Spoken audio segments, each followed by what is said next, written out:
എനിക്കറിയില്ല ഞാൻ എന്താ ചെയ്യേണ്ടത്. നമ്മൾ തീരുമാനിച്ചതുപോലെ കാത്തിരിക്കാം. എല്ലാ സത്യവും തുറന്നു പറയാൻ ഒരു ദിവസം വരുന്നത് വരെ. ഞാനിതുവരെ ദുർഗയുടെ മുമ്പിൽ ഒരു രഹസ്യം മറച്ചു വെച്ചിട്ടില്ല. അവളോട് തുറന്നു പറയാത്ത ഒരു രഹസ്യം എന്റെ ഉള്ളിലില്ല. അതെല്ലാം എനിക്കറിയാം പ്രസാദേട്ട. പക്ഷെ ഇത്രയും വലിയൊരു രഹസ്യം, അതും സ്വന്തം മകളെ സംബന്ധിച്ചുള്ള കാര്യം, ഇത്രയും കാലം അവൾ കരുതിയിരുന്നൊക്കെ തെറ്റായിരുന്നു എന്നുള്ള സത്യം, അതിനെ നെഞ്ചിലെത്തി നടക്കാൻ എനിക്ക് പറ്റുന്നില്ല. ദുർഗേച്ചിയിൽ നിന്ന് ഒരു കാര്യം ഒളിച്ചു വെച്ചിട്ടില്ലാത്തത് കൊണ്ട് ഏട്ടനെ കുറ്റബോധം. അറിയണം പ്രിയ, അവൾ അറിയണം. തുളസി സ്വന്തം മകളാണെന്നുള്ള സത്യം അവൾ വൈകാതെ തന്നെ അറിയണം.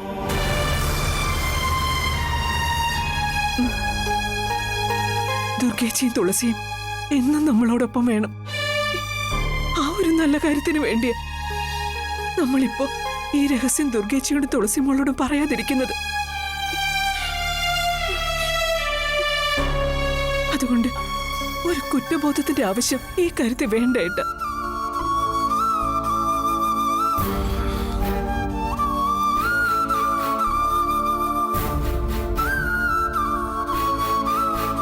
ആലോചിക്കും തോറും ആദ്യ മനസ്സിൽ ഓരോ ദിവസം കഴിയും തോറും ദുർഗയ്ക്ക് തുളസിയോട് ശത്രുത കൂടി വരിക. അതാ എനിക്കും പേടി. നീ പറഞ്ഞ പോലെ കാത്തിരിക്കാം, അതേ വഴിയുള്ളൂ.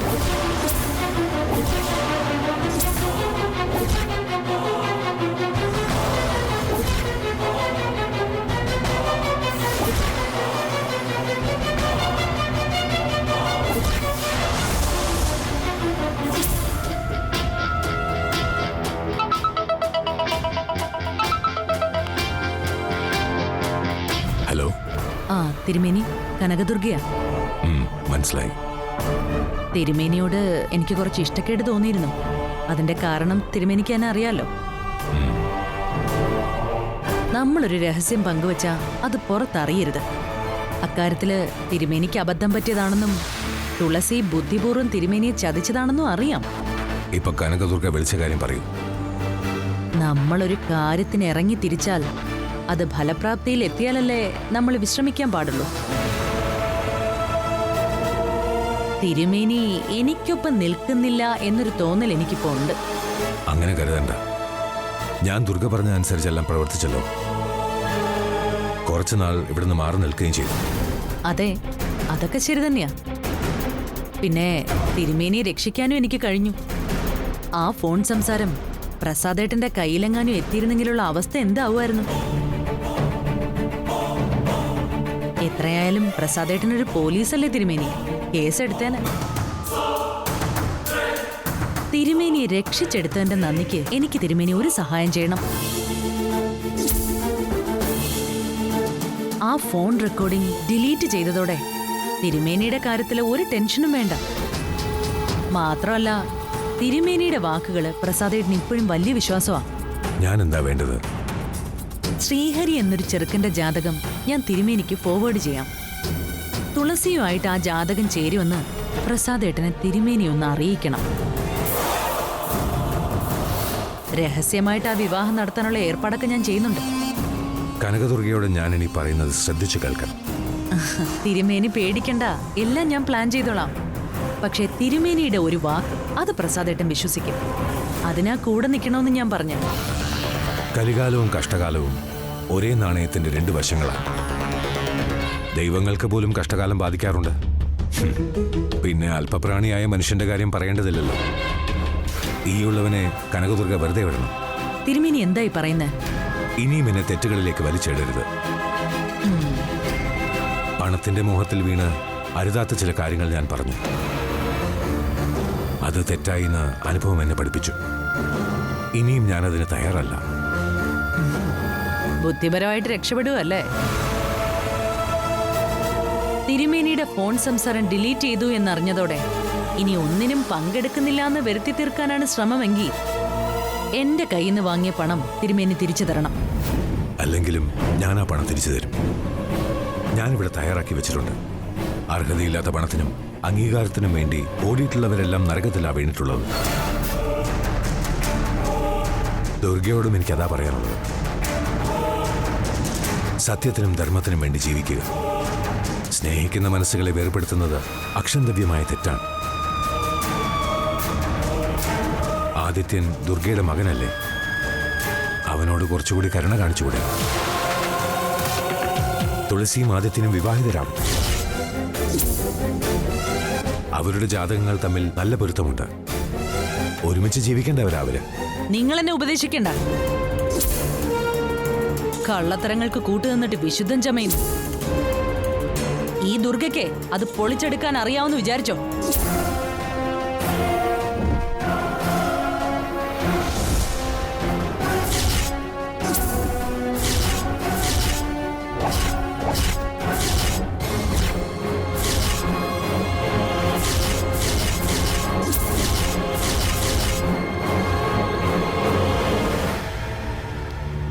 എല്ലാം ശരിയാവുന്നുള്ള വിശ്വാസം എനിക്കിപ്പോഴും ഉണ്ടാതെ.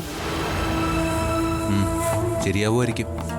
ആയിരിക്കുന്നല്ല, ആവും. രാജവർമ്മ ആശ്രമത്തിൽ തന്നെയുണ്ട്. നമ്മളെ മനസ്സിലാക്കി അയാൾ മുങ്ങുകയായിരുന്നു. അതിനർത്ഥം അയാളിന് സത്യം പറയില്ലെന്നല്ലേ? ആ, അങ്ങനെയും വിചാരിക്കാം. പക്ഷെ നമ്മൾ അയാളെ കൊണ്ട് സത്യം പറയിപ്പിക്കും. നേരായ വഴിയിൽ അയാളെ കിട്ടില്ലെന്ന് വ്യക്തമായ സ്ഥിതിക്ക് ഇനി മറ്റു മാർഗം തേടണം. അയാൾ ഒഴിഞ്ഞു മാറാൻ നോക്കുന്ന കാര്യത്തിൽ സംശയം വേണ്ട. നീ പറയുന്നത് പോലെ അയാൾ നമ്മുടെ വഴിക്ക് പ്രവർത്തിക്കുമെന്ന് എനിക്ക് തോന്നുന്നില്ല. നമ്മൾ അയാളെ ഭീഷണിപ്പെടുത്തിയാണെങ്കിലും മാമന്റെ പേര് പറഞ്ഞ് ഭയപ്പെടുത്തിയിട്ടാണെങ്കിലും സത്യം മാമന്റെ അടുത്ത് പറയിപ്പിക്കണം. അതിനല്ലേ ഇത്രയും നാൾ നമ്മൾ കഷ്ടപ്പെട്ടത്. ഇനിയിപ്പോ ദുർഗാമ്മ എങ്ങാനും വിവരം അറിഞ്ഞ് എന്തെങ്കിലും പ്ലാൻ വേറെ ഒപ്പിക്കുമെന്ന് എന്റെ സംശയം. ഇതുവരെ അമ്മയുടെ ഭാഗത്തുനിന്ന് അങ്ങനെ ഒരു നീക്കം ഉണ്ടായിട്ടില്ല. അത് നിനക്കെങ്ങനെ അറിയാം? അമ്മയും സുലുവേച്ചായിട്ടുള്ള ഡിസ്കഷനൊക്കെ ഞാൻ ശ്രദ്ധിക്കാറുണ്ട്. എന്തായാലും ഇനി ഒരു അവസരം വന്ന ആശ്രമത്തിലെ ആള് എന്നെ വിവരം അറിയിക്കും. അയാളെ വിശ്വസിക്കാൻ പറ്റുമോ? ഏത് വലിയ സെറ്റപ്പിലാണെങ്കിലും അവിടെ ഒരു ചാരനുണ്ടായിരിക്കും. ഈ ആശ്രമത്തിലെ രാജവർമ്മയുടെ ശത്രുവാ ഞാൻ കോണ്ടാക്ട് ചെയ്തിരിക്കുന്ന സ്വാമി. അയാൾ പറഞ്ഞ വിവരങ്ങളൊക്കെ ഇതുവരെ ശരിയായിരുന്നു. ഇനി അങ്ങോട്ടും ശരിയാവും. കാരണം രാജവർമ്മയെ എങ്ങനെയും മോശക്കാരനാക്കി ആശ്രമത്തിൽ നിന്ന് ചാടിച്ച് ആശ്രമത്തിന്റെ അധികാരം തന്നിലെത്തിക്കുക എന്നതാ അയാളുടെ ലക്ഷ്യം. ആ നിലയ്ക്ക് അയാൾ നമ്മുടെ ഒപ്പം നിൽക്കും. അതിലൊരു സംശയം വേണ്ട. എങ്കിൽ പിന്നെ താമസിയാതെ നമുക്ക് രാജവർമ്മയെ കിട്ടുമല്ലോ. ഞാൻ എന്തായാലും ഒന്ന് വിളിച്ചു നോക്കട്ടെ. വിളിച്ചു നോക്ക്.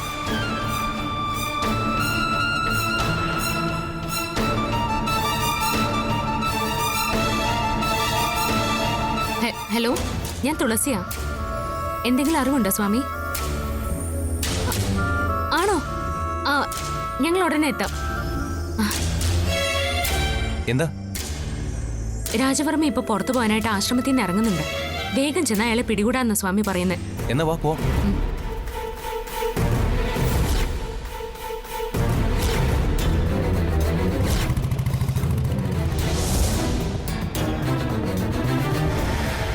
ഇത്രയും നാള് കൂടെ നിന്ന രാജവർമ്മ ഇപ്പോ നമുക്കൊപ്പം ഇല്ല.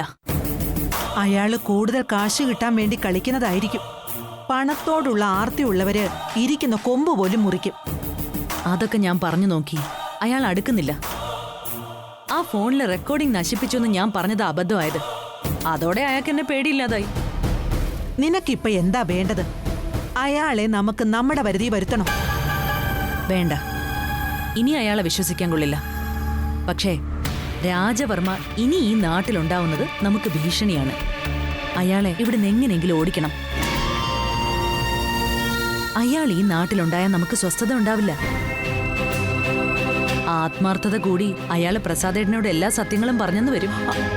അത് അപകടമാണ്. പ്രസാദാണെങ്കിൽ രാജവർമ്മ എന്ത് പറഞ്ഞാലും വിശ്വസിക്കും. എനിക്കൊരു സംശയമുണ്ട് ദുർഗെ. എന്താ പച്ചി? ആ തുളസിയും പ്രിയയും കൂടി രാജവർമ്മയെ സ്വാധീനിച്ചിട്ടുണ്ടാവോ? തുളസി നമ്മൾ കരുതുന്ന വിത്തല്ല. ഏത് വഴിക്കാ അവളുടെ ബുദ്ധി പോകുന്നെന്ന് പറയാൻ പറ്റില്ല. അതും സംശയിക്കണം.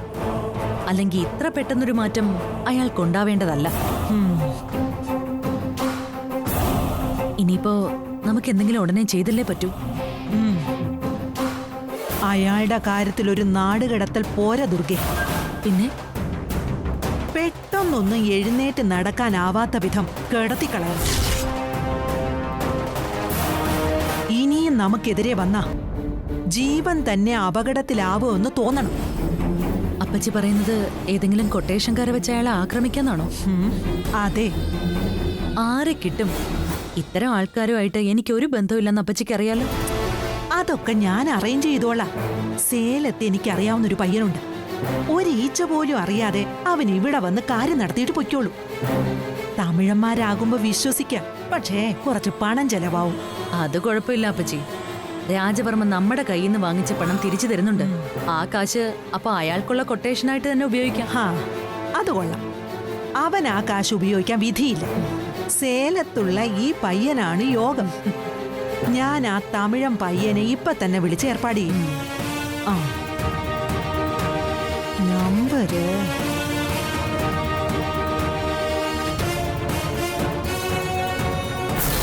ഹലോ ഹലോ തമ്പി വണക്കം. ഞാൻ കേരളാവിൽ നിന്ന് മംഗള പേശുറേ. ഉങ്ക പയ്യനെങ്കേ?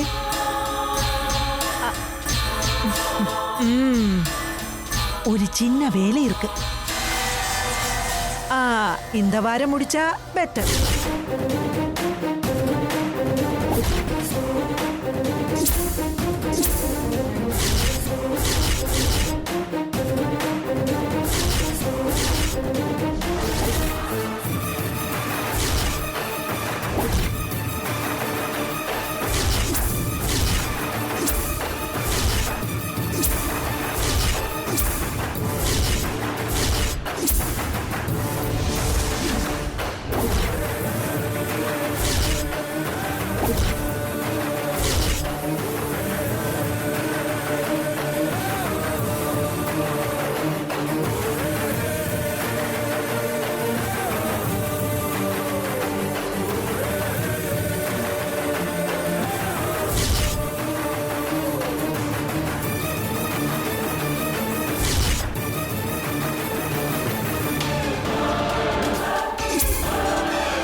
ഞങ്ങൾ നിങ്ങളെ അന്വേഷിച്ചേ മുമ്പ് ഇവിടെ വന്നിരുന്നു.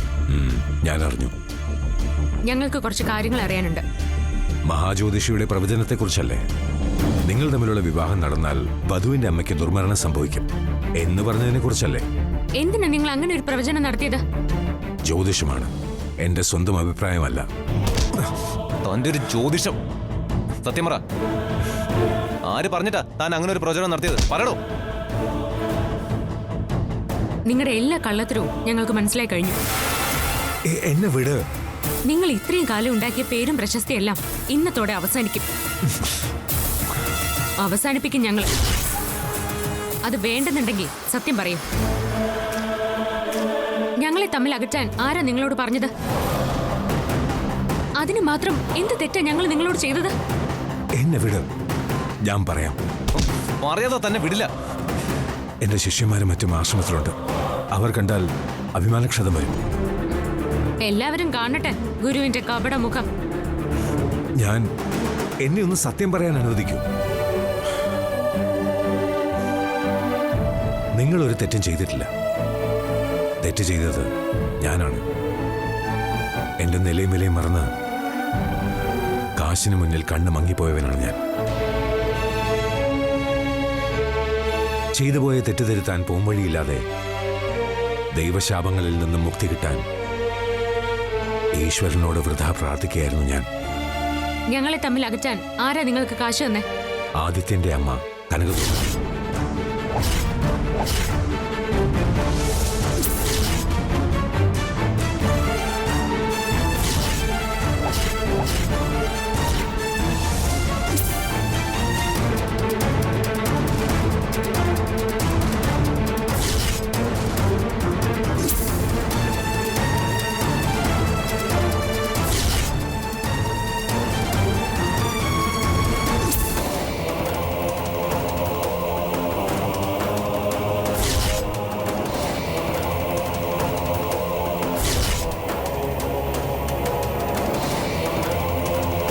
നിങ്ങൾ ഇപ്പൊ പറഞ്ഞതെല്ലാം എന്റെ അമ്മയുടെയും ഇവന്റെ അച്ഛന്റെയും മുമ്പിൽ പറയണം. അവരാണ് സത്യം അറിയേണ്ടത്. അതെ,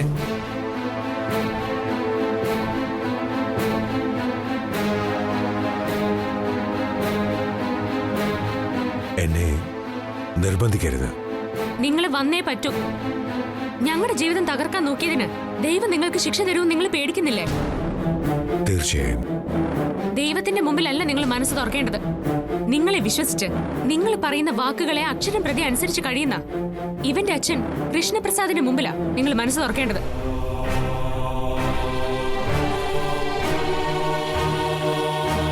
നിങ്ങളും ദുർഗാമ്മയും ചേർന്ന് നടത്തിയ കള്ളപ്രവചനം കാരണം മുടങ്ങിയത് ഞാനും ആദ്യമായുള്ള വിവാഹം മാത്രമല്ല, എന്റെ അമ്മയും അമ്മാവനും തമ്മിലുണ്ടായിരുന്ന സഹോദര സ്നേഹം കൂടിയാ.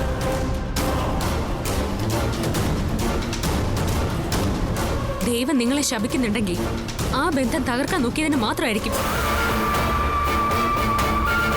അതുകൊണ്ട് എല്ലാ സത്യങ്ങളും അച്ഛന്റെ ആന്റിയുടെ മുമ്പിൽ പറഞ്ഞേ പറ്റൂ. എനിക്ക് ഒഴിയാൻ നോക്കണ്ട. നിങ്ങളെയും കൊണ്ടേ ഞങ്ങൾ പോവും.